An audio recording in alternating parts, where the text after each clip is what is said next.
Stop.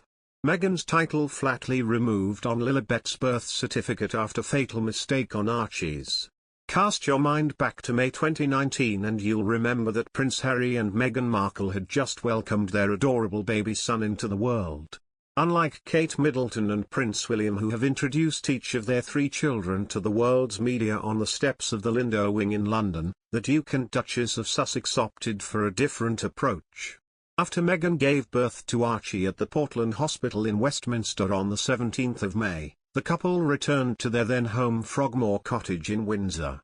2 days later, the couple introduced Archie to a very small number of press at St. George's Chapel in Windsor Castle, where they'd held their wedding reception the year before, and then announced his name a few hours later. After this, Archie's birth certificate became public record, and fans were baffled to see Meghan was listed as a Princess of the United Kingdom under her job title. When the former Suits actress married into the royal family in 2018, she was given the title the Duchess of Sussex, which is what fans would have expected to see on Archie's birth certificate. However, there is a loophole in that although Meghan can't technically call herself Princess Meghan, it does not mean she wasn't a princess of the UK. By marrying Prince Harry, she took on the female equivalent of her husband's title, making her Princess Henry of Wales. On Lilibet's birth certificate, Harry's first name is filled in as the Duke of Sussex, while His Royal Highness is used as his last name. Meghan, on the other hand, opted not to use her royal titles at all on Lily's birth certificate, instead listing her name as Rachel Meghan Markle. According to People, the document required the couple's legal names and Meghan's maiden name. This is very different than how the couple styled their names on Archie's birth certificate, on which Harry and Meghan listed their names as His Royal Highness Henry Charles Albert David Duke of Sussex and Rachel Meghan Her Royal Highness the Duchess of Sussex, respectively. Lily's Californian birth certificate doesn't include either parents' occupations. It does include some other new tidbits about the Sussex's daughter's birth though, including the fact that she was born at 11:40 a.m. on June 4 and that Harry and Meghan welcomed her at the Santa Barbara Cottage Hospital.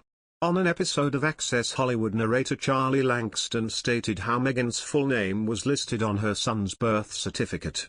Archie was born in England while his parents were still members of the royal family. His birth certificate has his parents listed by their royal titles, Langston said, per express. Prince Harry's name appears as His Royal Highness Henry Charles Albert David Duke of Sussex.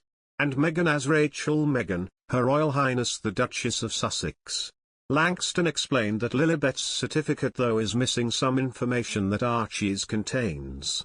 Langston told viewers that part of their agreement was that the couple would keep their HRH titles, but stop using them. The duo has since used more casual monikers in public. They often sign letters as Meghan and Harry. In their tell-all interview with Oprah in March, Meghan shared how she and Harry would let their children make their own choices about their titles. She said, "Even though I have a lot of clarity of what comes with the titles good and bad, that is their birthright to then make a choice about." Explaining how the system worked for Kate and William, Lucy Hume, associate director at Debrett's, told Harper's Bazaar, while known as the Duke of Cambridge, he also remains a prince in status as the grandson of the monarch and as second in line to the throne, and it is therefore correct for the Duchess of Cambridge to describe herself as a princess of the United Kingdom. And that wasn't the only thing that caused confusion for fans, as many didn't know Meghan's actual first name is Rachel before her son's birth certificate became public.